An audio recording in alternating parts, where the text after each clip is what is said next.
মাধ্যমিক মজুরি ন্যূনতম 600 টাকা প্রদান করতে হবে। প্রতিশ্রুতি মোতাবেক কর্মসংস্থান করা হচ্ছে না, বিজেপির কাছে জবাব দাও। রাজ্যের বিভিন্ন দপ্তরে শূন্য আর প্রশাসনকে, আরক্ষা বাহিনীকে দুর্বল করে দিয়ে, তাদের মেরুদণ্ড ভেঙে দিয়ে নেশা কারবারদের হাতে মানুষের ভাগ্য ছেড়ে দাও। আজকে ত্রিপুরাতে বলে তাই কি তেলিয়ামোড়া, কি মদ ছড়া, কি ওই কল্যাণপুর, কাদের রাজত্ব, কাদের রমরমা, মুষ্টিমেয় অল্প কিছু লোক, তাদের হাতে অবৈধ টাকা, কালো টাকা, সংবিধান বহির্ভূত ক্ষমতা, জনগণ দ্বারা নির্বাচিত না হয়েও যারা তথাকথিত নির্বাচন হয়েছে, তারা যেমন ছাপ্পা ভোটে, রিডিং ভোটে তারাও জনগণের প্রতিনিধি না, তার থেকে বেশি ক্ষমতাবান, তারা আবার দেবতুল্য কার্যকর্তা।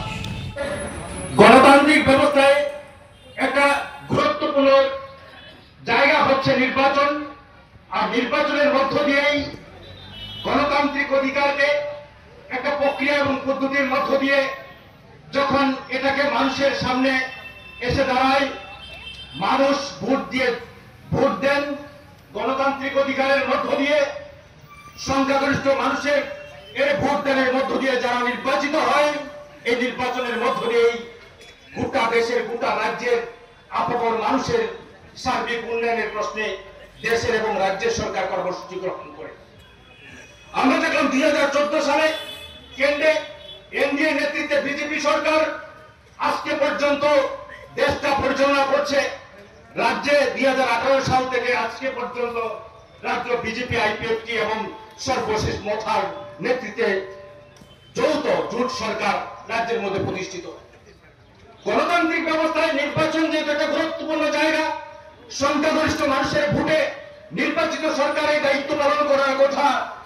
দায়িত্ব পালনের ক্ষেত্রে একটা গুরুত্বপূর্ণ কাজ হচ্ছে গোটা দেশের মানুষের যে ট্যাক্সের টাকা জমা হয় সরকারের কোষাগারে, সেই টাকা দিয়ে সঠিক পরিকল্পনা, সঠিক পদ্ধতি এবং প্রক্রিয়ার মধ্য দিয়ে স্বচ্ছতাকে সামনে রেখে মানুষের সাথে কাজ করা। এই কাজ করেন, এই কাজ করার দায়িত্ব সংবিধান মোতাবেক তারা গ্রহণ করেন। কিন্তু দেখা গেল নির্বাচনের মধ্য দিয়ে কেন্দ্রের সরকার, রাজ্যের সরকার সংখ্যাগরিষ্ঠ মানুষের সমর্থন পায়নি।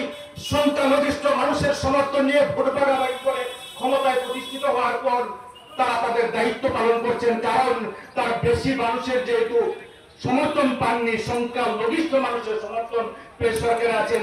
এখন মানুষের সাথে কাজ করার তাদের কোনো লক্ষ্য নেই, ভূক্ষেপ নেই। এমন একটা জায়গা দাঁড়িয়ে তারা যখন মানুষের ভোটে নির্বাচিত হননি, তারা প্রত্যেকটা জায়গায় মানুষের এর যে অধিকারকে সেখানে মর্যাদা দিতে চাইছেন না।